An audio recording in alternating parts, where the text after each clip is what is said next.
Price lord, hallelujah. ದೇವರ ನಾಮಕ್ಕೆ ಸ್ತೋತ್ರವಾಗಲಿ. ಪ್ರಾರ್ಥನೆ ಮಾಡಿಕೊಳ್ಳೋಣ.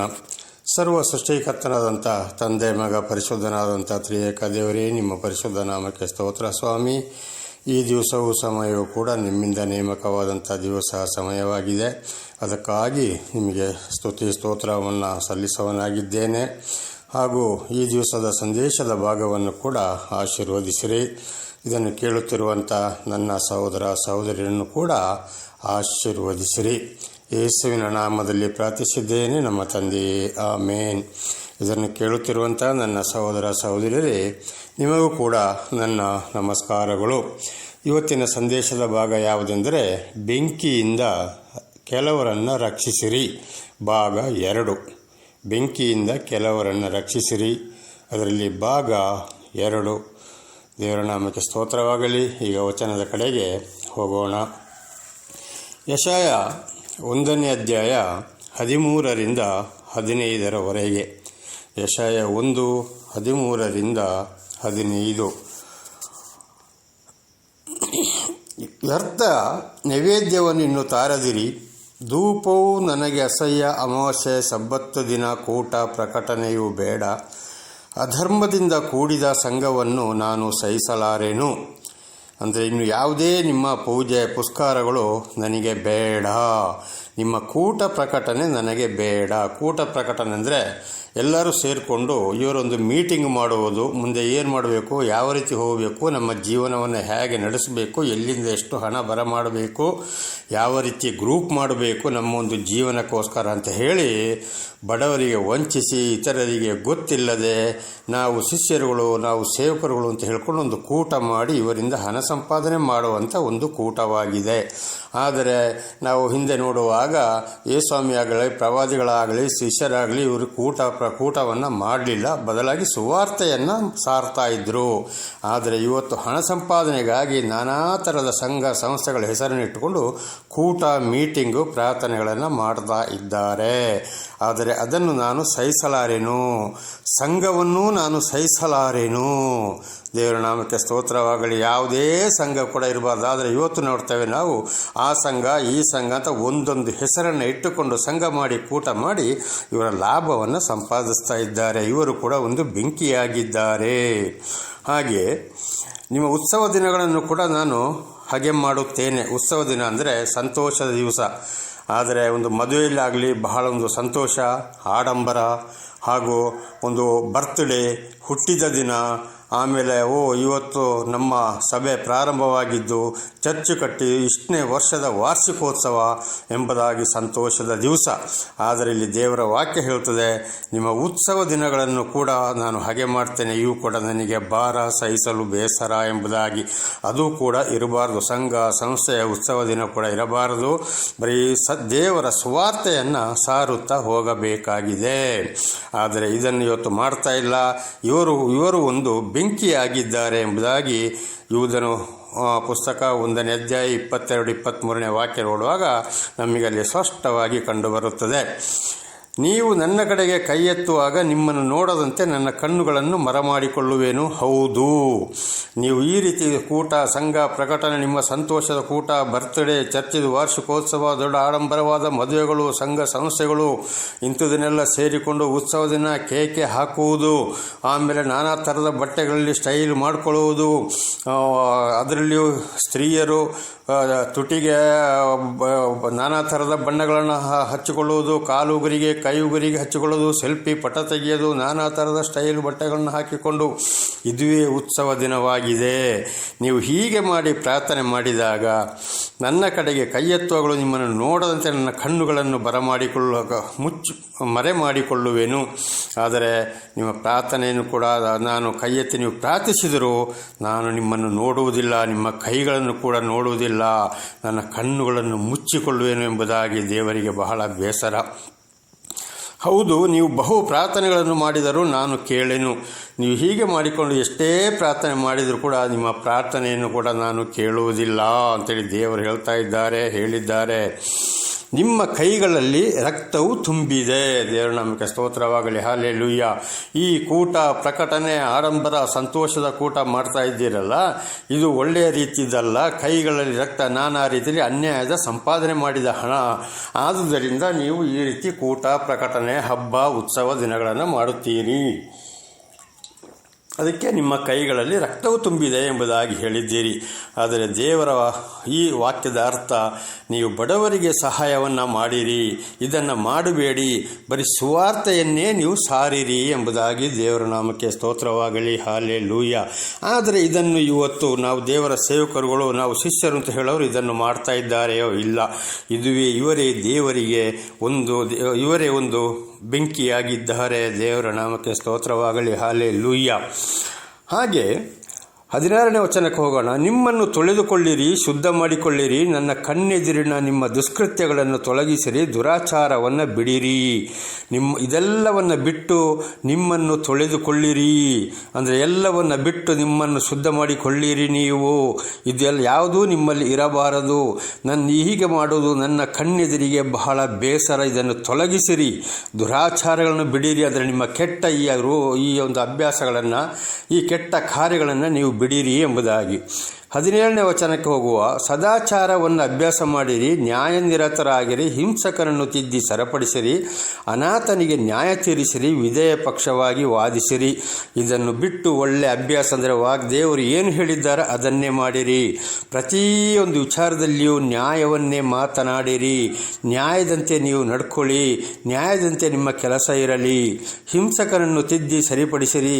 ಯಾರು ಇವತ್ತು ನಾನಾ ಥರದಲ್ಲಿ ಹಿಂಸೆಯನ್ನು ಅನುಭವಿಸ್ತಾ ಇದ್ದಾರೋ ಅವರನ್ನು ತಿದ್ದಿರಿ, ಅವರನ್ನು ಸರಿಪಡಿಸಿರಿ, ಅವರಿಗೆ ಶಾಂತಿ ಸಮಾಧಾನ ಹೇಳಿರಿ, ಅವರಿಗೆ ಬುದ್ಧಿ ಹೇಳಿರಿ, ಅವರಿಗೆ ಸಮಾಧಾನ ಕೊಡಿರಿ ಎಂಬುದಾಗಿ. ಅನಾಥನಿಗೆ ನ್ಯಾಯ ತೀರಿಸಿ. ಅನಾಥ ಮಕ್ಕಳು, ಅನಾಥ ವೃದ್ಧಾಶ್ರಮಗಳು, ಅನಾಥ ವೃದ್ಧರು, ಇಂಥವರಿಗೆ ನೀವು ಸಹಾಯ ಮಾಡ್ತಾ ಇದ್ದೀರೋ, ಅವರ ಪರವಾಗಿ ನ್ಯಾಯ ಮಾತಾಡ್ತಾ ಇದ್ದೀರೋ? ಒಂದು ವೇಳೆ ಮಾಡಿದರೆ ಒಳ್ಳೆಯದೇ, ಇಲ್ಲ ಇದ್ದರೆ ಅಂಥವರಿಗೆ ಕೆಲಸವನ್ನು ಮಾಡಿರಿ. ವಿಧೇಯ ಪಕ್ಷವಾಗಿ ವಾದಿಸಿರಿ.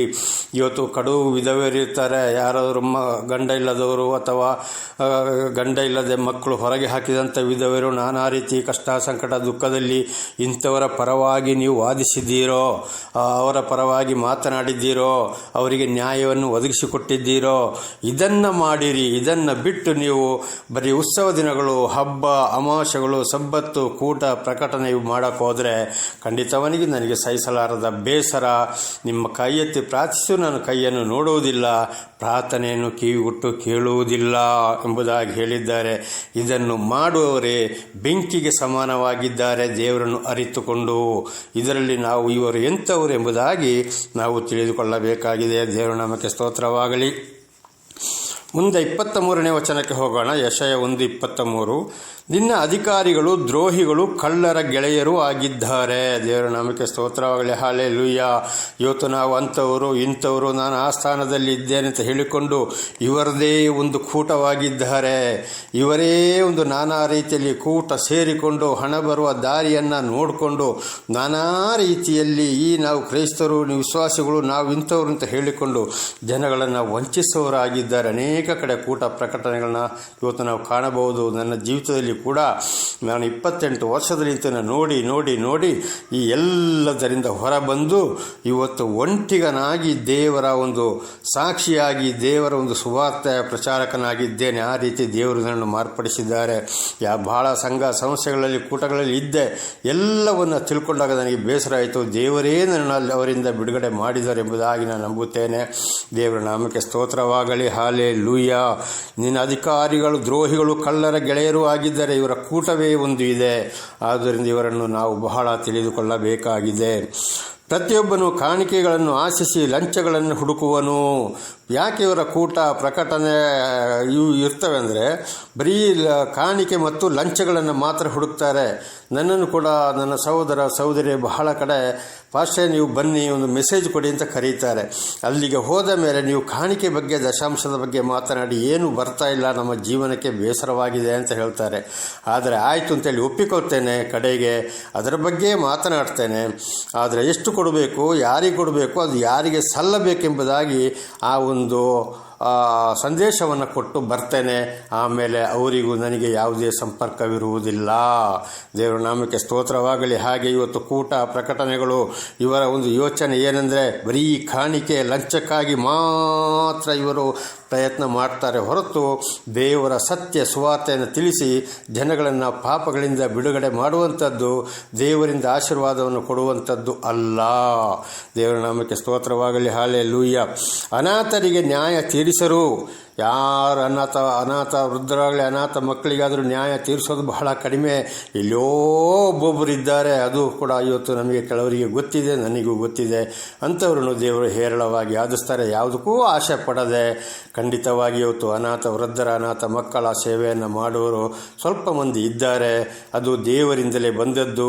ಅವರು ಲಂಚಕ್ಕಾಗಿ, ದಶಾಂಶಕ್ಕಾಗಿ, ಅವರ ಆಸ್ತಿ ಪಾಸ್ತಿ, ಹೆಂಡತಿ ಮಕ್ಕಳ ವಿದ್ಯಾಭ್ಯಾಸಕ್ಕಾಗಿ ಬೆಳ್ಳಿ ಬಂಗಾರ ಅಲಂಕಾರಗಳಿಗಾಗಲಿ ಆಗಲೇ ಹೇಳಿದಾಗೆ ನಾನಾ ಥರದ ಸ್ಟೈಲಿಗಾಗಿ ಅವರು ಇರುವುದಿಲ್ಲ.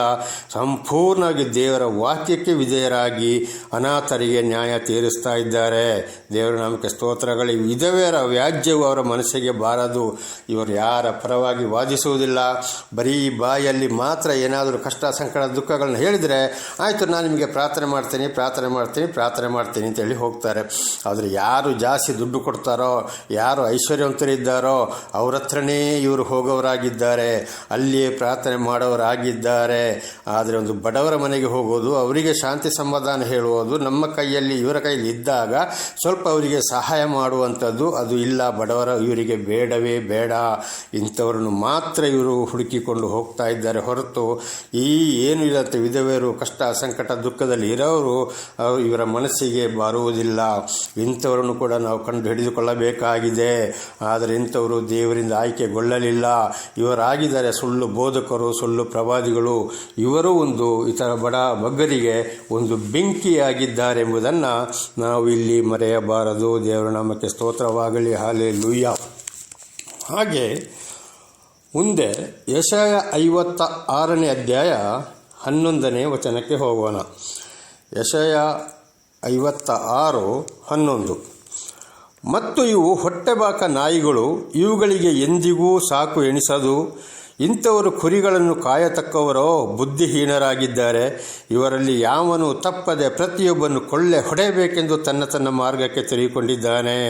ನೋಡಿ, ಇವರು ಏನು ಮಾಡ್ತಾ ಇದ್ದಾರೆ? ಸೇವೆ ಮಾಡ್ತಾರೆ, ಕೂಟ ಪ್ರಕಟಗಳನ್ನು ಮಾಡ್ತಾರೆ, ಬೈಬಲ್ ಹಿಡ್ಕೊಂಡು ತಿರುಗುತ್ತಾರೆ, ದೇವರ ಹೆಸರನ್ನು ಎತ್ತುತ್ತಾರೆ. ಅಲ್ಲಿ ಮೀಟಿಂಗ್ ಇದೆ, ಇಲ್ಲಿ ಮೀಟಿಂಗ್ ಇದೆ, ಬನ್ನಿ ಅಂತ ಬಹಳ ಮೆಸೇಜ್ ಕಳಿಸೋರಾಗಿದ್ದಾರೆ, ಹೇಳಿ ಕಳಿಸೋರಾಗಿದ್ದಾರೆ. ಆದರೆ ಬೇರೆ ಕಡೆ ಇವರಿಗೆ ಬರುವಂಥ ಹಣಗಳು ಎಷ್ಟೋ ಇದ್ದಾವೆ. ಅದರಲ್ಲಿ ಒಂದು ಕಾಲು ಭಾಗ ಖರ್ಚು ಮಾಡಿ ಮುಕ್ಕಾಲು ಭಾಗವನ್ನು ಇವರೇ ಹೊಟ್ಟೆ ತುಂಬಿಸಿಕೊಳ್ಳಕ್ಕಾಗಿ ಮಾಡ್ತಾ ಇದ್ದಾರೆ. ಇದಕ್ಕೆ ಯೆಶಾಯನ ಮುಖಾಂತರ ದೇವರು ಹೇಳಿದ್ದಾರೆ, ಮತ್ತು ಇವು ಹೊಟ್ಟೆಬಾಕ ನಾಯಿಗಳು. ಇಂಥವರನ್ನು ಯೆಶಾಯನ ಮುಖಾಂತರ ದೇವರು ನಾಯಿಗಳಿಗೆ ಹೋಲಿಸಿದ್ದಾರೆ. ಇವುಗಳಿಗೆ ಎಂದಿಗೂ ಸಾಕು ಎನಿಸೋದು, ಏನಿದ್ರು ಸಾಲದು. ದೊಡ್ಡ ದೊಡ್ಡ ಮನೆ, ದೊಡ್ಡ ದೊಡ್ಡ ಗಾಡಿಗಳು, ಆಡಂಬರಗಳು, ಭಯಂಕರವಂತ ಐಶ್ವರ್ಯತನದಲ್ಲಿ ಇವರು ಇರ್ತಾರೆ. ಆದ್ದರಿಂದ ಇವರು ಈ ರೀತಿ ಕೊಳ್ಳೆ ಹೊಡೆಯವರಾಗಿದ್ದಾರೆ.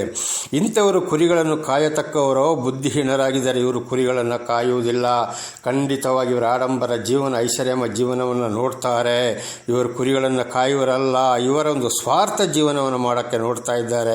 ಇವರು ಕುರಿಗಳನ್ನು ಕಾಯುವುದಾದರೆ ತಮ್ಮನ್ನು ತಾವೇ ತಗ್ಗಿಸಿಕೊಂಡು, ಹಿಂದಿನ ವಿಷಯಗಳು ನಾವೀಗ ಕೇಳಿದ ಹಾಗೆ ಅಂಥವರಿಗೆ ಸಹಾಯ ಮಾಡಿಕೊಂಡು, ಬಡವರ ಮನೆಗೆ ಹೋಗಿಕೊಂಡು ಸಹಾಯ ಮಾಡಿಕೊಂಡು, ಅವರಿಗೆ ಶಾಂತಿ ಸಮಾಧಾನವನ್ನು ಹೇಳಿಕೊಂಡು ಅವರ ತಪ್ಪುಗಳನ್ನು ತಿಳಿಸಿ ಅವರ ಪಾಪಗಳಿಂದ ತಪ್ಪಿಸಲು ಅವರು ಪ್ರಯತ್ನ ಮಾಡುತ್ತಿದ್ದರು. ಆದರೆ ಅದನ್ನು ಮಾಡ್ತಾ ಇಲ್ಲ. ಆದ್ದರಿಂದ ಇವರು ಕುರಿಗಳನ್ನು ಕಾಯತಕ್ಕವರೋ ಬುದ್ಧಿಹೀನರಾಗಿದ್ದಾರೆ ಎಂಬುದಾಗಿ ಯೆಶಾಯನ ಮುಖಾಂತರ ತಿಳಿಸಿದ್ದಾರೆ. ದೇವರ ನಾಮಕ್ಕೆ ಸ್ತೋತ್ರವಾಗಲಿ. ಇವರಲ್ಲಿ ಯಾವನು ತಪ್ಪದೆ ಪ್ರತಿಯೊಬ್ಬನು ಕೊಳ್ಳೆ ಹೊಡೆಯಬೇಕೆಂದು ತನ್ನ ಮಾರ್ಗಕ್ಕೆ ತಿರುಗಿಕೊಂಡಿದ್ದಾನೆ. ಪ್ರತಿಯೊಬ್ಬರ ವಿಷಯ ಇವತ್ತು ದೇವರ ಹೆಸರುಗಳು ಹೇಳಿಕೊಂಡು, ಸಂಘ ಸಂಸ್ಥೆಗಳನ್ನ ಮಾಡಿಕೊಂಡು, ಆ ಸಭೆ ಈ ಸಭೆ ಅಂತ ಹೇಳಿಕೊಂಡು ಜನಗಳನ್ನು ಹಾದಿ ತಪ್ಪಿಸಿ ಕೊಳ್ಳೆ ಹೊಡೆದು, ಇವರ ಸ್ಟೈಲು ಆಡಂಬರ ಜೀವನ, ಮಕ್ಕಳ ಹತ್ರ ಡ್ಯಾನ್ಸ್ ಮಾಡೋದು, ಹೆಂಡತಿಯರ ಹತ್ರ ಡ್ಯಾನ್ಸ್ ಮಾಡೋದು, ನಾನಾ ರೀತಿ ಬಡ ಐಶ್ವರ್ಯವಂತರ ಮನೆಗೆ ಹೋಗುವಂಥದ್ದು, ಬಡವರನ್ನು ತಳ್ಳಿ ಬಿಡುವಂಥದ್ದು, ಇವರು ಕೊಳ್ಳೆ ಹೊಡೆದು ಇವರ ಒಂದು ಸಂಪಾದನೆಗಾಗಿ ನೋಡುತ್ತಾರೆ ಎಂಬುದಾಗಿ ಯೆಶಾಯನ ಮುಖಾಂತರ ನಮಗೆ ತಿಳಿಸಿದ್ದಾರೆ. ದೇವರ ನಾಮಕ್ಕೆ ಸ್ತೋತ್ರವಾಗಲಿ. ಹಾಲೆಲೂಯ. ಹಾಗೆ ಮುಂದಿನ ವಚನಕ್ಕೆ ಹೋಗೋಣ. ಯೆಶಾಯ 57:21. ಯೆಶಾಯ 57:21. ದುಷ್ಟರಿಗೆ ಸಮಾಧಾನವಿಲ್ಲವೆಂದು ನನ್ನ ದೇವರು ನುಡಿಯುತ್ತಾನೆ. ದೇವರ ನಾಮಕ್ಕೆ ಸ್ತೋತ್ರವಾಗಲಿ. ಹಲ್ಲೆಲೂಯಾ. ಆದರೆ ಈ ರೀತಿಯೆಲ್ಲ ಮಾಡೋರು, ದೇವರ ಹೆಸರನ್ನು ಹೇಳಿಕೊಂಡು ಇಷ್ಟೊಂದು ಅನ್ಯಾಯ ಮಾಡೋರು, ಇವರು ದುಷ್ಟರಾಗಿದ್ದಾರೆ. ಇವರು ಏನೇ ಮಾಡಿದರೂ ಇವರಿಗೆ ಹಣ ಬರ್ಬೋದು, ಆಸ್ತಿ ಬರ್ಬೋದು, ದೊಡ್ಡ ವಾಹನ ಇರ್ಬೋದು, ಹೆಂಡತಿ ಮಕ್ಕಳು, ಚಿನ್ನ ಬೆಳ್ಳಿ ಬಂಗಾರ ಅಲಂಕಾರ ಹಾಕ್ಕೊಂಡು ಇವರು ಇರ್ಬೋದು, ಅಥವಾ ನಾನಾ ಥರದ ಹಬ್ಬ ಹುಣ್ಣಿಮೆಗಳನ್ನು ಇವರು ಮಾಡ್ಬೋದು. ಆದರೆ ಇವರಿಗೆ ಸಮಾಧಾನವಿಲ್ಲ. ಒಂದಲ್ಲ ಒಂದು ರೀತಿಯಲ್ಲಿ ಇವರು ಶಿಕ್ಷೆಗೆ ಒಳಗಾಗುತ್ತಲೇ ಇರ್ತಾರೆ. ಸಮಾಧಾನ ಇವರಲ್ಲಿ ಇರುವುದೇ ಇಲ್ಲ. ಅದಕ್ಕೆ ದುಷ್ಟರಿಗೆ ಸಮಾಧಾನ ಇಲ್ಲವೆಂದು ನನ್ನ ದೇವರು ನುಡಿಯುತ್ತಾರೆ ಎಂಬುದಾಗಿ ಯೆಶಾಯನು ಹೇಳಿದ್ದಾನೆ. ನನ್ನ ಸಹೋದರ ಸಹೋದರಿಯರೇ, ಇವರು ಏನೇ ಮಾಡಿದರೂ ಕೂಡ ಇಷ್ಟೊಂದು ಅನ್ಯಾಯ ಮಾಡುವಾಗ ದೇವರು ಖಂಡಿತವಾಗಿ ಇವರಿಗೆ ಸಮಾಧಾನವನ್ನು ಕೊಡ್ತಾ ಇಲ್ಲ, ಕೊಡುವುದೂ ಇಲ್ಲ. ದೇವರ ನಾಮಕ್ಕೆ ಸ್ತೋತ್ರವಾಗಲಿ. ಇವರು ಒಂದು ಬೆಂಕಿಯಾಗಿದ್ದಾರೆ, ಸುಳ್ಳು ಬೋಧಕರು, ಪ್ರವಾದಿಗಳಾಗಿದ್ದಾರೆ, ಹೊಟ್ಟೆ ತುಂಬಿಸಿಕೊಳ್ಳಕ್ಕೆಂಬುದಾಗಿ ಈಗಾಗಲೇ ನಾವು ತಿಳಿದುಕೊಂಡಿದ್ದೇವೆ. ದೇವರ ನಾಮಕ್ಕೆ ಸ್ತೋತ್ರವಾಗಲಿ. ಹಲ್ಲೆಲೂಯಾ. ಈಗ ಮುಂದಿನ ವಚನಕ್ಕೆ ಹೋಗೋಣ. ದೇವರ ನಾಮಕ್ಕೆ ಸ್ತೋತ್ರವಾಗಲಿ. ಹಲ್ಲೆಲೂಯಾ. ಯೆರೆಮೀಯ 5:31. ಯೆರೆಮೀಯ 5:31. ಪ್ರವಾದಿಗಳು ಸುಳ್ಳಾಗಿ ಪ್ರವಾದಿಸುತ್ತಾರೆ, ಯಾಜಕರು ಅವರಿಂದ ಅಧಿಕಾರ ಹೊಂದಿ ದೊರೆತನ ಮಾಡುತ್ತಾರೆ. ನನ್ನ ಜನರು ಇದನ್ನೇ ಪ್ರೀತಿಸುತ್ತಾರೆ, ಕಟ್ಟ ಕಡೆಗೆ ನೀವು ಏನು ಮಾಡುವಿರಿ? ಪ್ರವಾದಿಗಳು ಕೂಡ ಸುಳ್ಳು ಹಾಗೆ ಪ್ರವಾದನೆ ಮಾಡ್ತಾರೆ. ದೇವರು ಅಲ್ಲಿ ಮಾತಾಡ್ದ, ಇಲ್ಲಿ ಮಾತಾಡ್ದ, ಹಾಗೆ ಹೇಳ್ದ, ಹೀಗೆ ಹೇಳ್ದ, ಹಾಗೆ ಆಗ್ತದೆ, ಹೀಗೆ ಆಗ್ತದೆ ಎಂಬುದಾಗಿ. ಇದನ್ನು ಕೂಡ ನಂಬಕ್ಕೆ ಹೋಗಬಾರದು. ನಾವು ಮೊಟ್ಟ ಮೊದಲು ನಾವೇ ಸತ್ಯವೇದದ ಅವರು ಹೇಳಿದಂಥ ವಾಕ್ಯಗಳನ್ನು ಓದಿಕೊಂಡು ಅರ್ಥ ಮಾಡಿಕೊಂಡು ಇವರು ಏನು ಮಾಡ್ತಾ ಇದ್ದಾರೆ ಎಂಬುದಾಗಿ ನಾವು ತಿಳಿದುಕೊಳ್ಳಬೇಕು, ಪ್ರಯತ್ನವನ್ನು ಮಾಡಬೇಕು. ಅವರು ಹೇಳಿದ್ದೆಲ್ಲ ಸತ್ಯ ಅಂತೇಳಿ ನಾವು ನಂಬಕ್ಕೆ ಹೋಗಬಾರದು. ದೇವರ ನಾಮಕ್ಕೆ ಸ್ತೋತ್ರವಾಗಲಿ. ಯಾಜಕರು ಅವರಿಂದ ಅಧಿಕಾರ ಹೊಂದಿ ದೊರೆತನ ಮಾಡುತ್ತಾರೆ ಅಂದರೆ ದೇವಾಲಯದಲ್ಲಿ ಕೆಲಸ ಮಾಡೋರು ಕೂಡ ಅವರ ಹಾಗೆ ಅಧಿಕಾರ ಹೊಂದಿ ಇವರ ಕೆಲಸವನ್ನೇ ಮಾಡ್ತಾರೆ. ಅವರ ಬಗ್ಗೆ ಎಚ್ಚರವಿರಬೇಕು. ನನ್ನ ಜನರು ಇದನ್ನೇ ಪ್ರೀತಿಸುತ್ತಾರೆ. ಇವತ್ತು ಅನೇಕ ಜನರಿಗೆ ಸತ್ಯವನ್ನು ಹೇಳಿದರೆ ಅವರು ನಂಬೋದಿಲ್ಲ, ಕೇಳುವುದಿಲ್ಲ. ಬದಲಾಗಿ ಸುಳ್ಳು, ದಗ, ಮೋಸ, ವಂಚನೆ ಯಾರು ಮಾಡ್ತಾರೋ ಅವರನ್ನು ಮಾತ್ರ ನಂಬ್ತಾರೆ. ಕಾರಣ ಇವರಿಗೆ ಬೇಕಾದಾಗೆ ಅವರು ಮಾತನಾಡ್ತಾರೆ, ಇವರನ್ನು ಸಂತೋಷಗೊಳಿಸ್ತಾರೆ, ನಗಿಸ್ತಾರೆ, ಕುಣಿಸ್ತಾರೆ, ಡ್ಯಾನ್ಸ್ ಮಾಡ್ತಾರೆ. ಇವರಿಗೆ ಬಹಳ ಒಳ್ಳೆಯ ಒಂದು ನನ್ನ ಸೇವಕರುಗಳಪ್ಪ, ಇವರು ಪ್ರವಾದಿಗಳು, ಯಾಜಕರುಗಳು, ಪಾಸ್ಟರ್ಗಳು ಅಂತೇಳಿ ಸತ್ಯವನ್ನು ನಂಬುವುದಿಲ್ಲ ಹೇಳಿದರು. ಇಂಥ ಒಂದು ಲೋಕದ ವಿಷಯಗಳನ್ನು ಮಾತ್ರ ಇವರು ನಂಬೋರಾಗಿದ್ದಾರೆ. ಅದಕ್ಕೆ ಸರಿಯಾಗಿ ಲೋಕದ ವಿಷಯಗಳಲ್ಲಿ ಸೇವಕರುಗಳು ಈ ಜನಗಳನ್ನು ನಡೆಸುವವರಾಗಿದ್ದಾರೆ. ಇದನ್ನು ಕೂಡ ತಿಳಿದುಕೊಳ್ಳಲು ನಾವು ಬಹಳ ಜ್ಞಾನ ಬೇಕಾಗಿದೆ. ದೇವರ ನಾಮಕ್ಕೆ ಸ್ತೋತ್ರವಾಗಲಿ. ಕಟ್ಟ ಕಡೆಗೆ ನೀವು ಏನು ಮಾಡುವಿರಿ? ಆದರೆ ಅವರು ಶಿಕ್ಷೆಗೆ ಒಳಗಾಗ್ತಾರೆ. ನೀವು ಕೂಡ ಅದನ್ನೇ ಕೇಳಿಕೊಂಡು ಸತ್ಯವನ್ನು ಕೇಳದೆ ಹೋದರೆ ನೀವು ಕೂಡ ಶಿಕ್ಷೆಗೆ ಒಳಗಾಗುತ್ತೀರಿ ಎಂಬುದಾಗಿ ಯೆರೆಮೀಯನ ಮೂಲಕ ದೇವರು ತಿಳಿಯಪಡಿಸಿದ್ದಾರೆ. ದೇವರ ನಾಮಕ್ಕೆ ಸ್ತೋತ್ರವಾಗಲಿ. ಆದುದರಿಂದ ನನ್ನ ಸಹೋದರ ಸಹೋದರರೇ, ಇವತ್ತು ಇಷ್ಟು ವಿಷಯವನ್ನು, ಈ ಬೆಂಕಿ ಯಾರು ಎಂಬುದಾಗಿ ನಾವು ತಿಳಿದುಕೊಳ್ಳಲು ದೇವರ ಆಶೀರ್ವಾದ ಮಾಡಿದ್ದಾರೆ. ಆದುದರಿಂದ ನಾವು ಎಚ್ಚರವಾಗಿದ್ದು ಇವತ್ತು ಕೇಳಿದಂಥ ಈ ಸಂದೇಶವನ್ನು ಬಹಳ ನಾವು ತಿಳಿದುಕೊಳ್ಳವರಾಗಬೇಕಾಗಿದೆ. ಇಂಥವರನ್ನು ಕಂಡುಹಿಡಿಯವರಾಗಬೇಕಾಗಿದೆ. ಇಂಥವರ ಬಗ್ಗೆ ನಾವು ಬಹಳ ಎಚ್ಚರವಾಗಿರಬೇಕಾಗ್ತದೆ. ದೇವರ ನಾಮಕ್ಕೆ ಸ್ತೋತ್ರವಾಗಲಿ. ಇದು ನಾಳೆಗೂ ಮುಂದುವರಿಯುವುದು. ದೇವರ ನಾಮಕ್ಕೆ ಸ್ತೋತ್ರವಾಗಲಿ. ಪ್ರಾರ್ಥನೆ ಮಾಡಿಕೊಳ್ಳೋಣ. ಸರ್ವ ಸೃಷ್ಟಿಕರ್ತನಾದಂಥ ತಂದೆ, ಮಗ, ಪರಿಶುದ್ಧನಾದಂಥ ತ್ರಿಯೇಕ ದೇವರೇ, ನಿಮ್ಮ ಪರಿಶುದ್ಧ ನಾಮಕ್ಕೆ ಸ್ತೋತ್ರವಾಗಲಿ. ಸ್ವಾಮಿ, ಈ ಬೆಂಕಿಯಿಂದ ರಕ್ಷಿಸಿರೆಂಬ 2ನೇ ಭಾಗವನ್ನು ನನ್ನ ಸಹೋದರ ಸಹೋದರಿಗೆ ತಿಳಿಸಲು ನೀವು ಆಶೀರ್ವಾದ ಮಾಡಿದ್ದೀರಿ. ಇದನ್ನು ಕೇಳಿದಂಥ ನನ್ನ ಸಹೋದರ ಸಹೋದರರು ಕೂಡ ನಿಮ್ಮ ವಾಕ್ಯವನ್ನೇ ಓದಿ ಅವರು ಹೇಳಿದ್ದು ಸತ್ಯವ ಸುಳ್ಳ ಎಂದು ತಿಳಿದುಕೊಂಡು ಇವರ ಬಗ್ಗೆ ಎಚ್ಚರದಿಂದ ಇರುವ ಹಾಗೆ ಅವರಿಗೂ ವಿಶೇಷವಾದ ಜ್ಞಾನವನ್ನು ಕೊಟ್ಟು ಅವರನ್ನು ಆಶೀರ್ವದಿಸಿರಿ. ಹಾಗೆ ಮಾಡುವುದಕ್ಕಾಗಿ ಸ್ತೋತ್ರ. ಯೇಸುವಿನ ನಾಮದಲ್ಲಿ ಪ್ರಾರ್ಥಿಸಿದ್ದೇನೆ ನಮ್ಮ ತಂದೆ, ಆಮೇನ್. ಇದನ್ನು ಕೇಳಿದಂಥ ನನ್ನ ಸಹೋದರ ಸಹೋದರಿಯರೇ, ನಿಮಗೂ ನನ್ನ ಧನ್ಯವಾದಗಳು.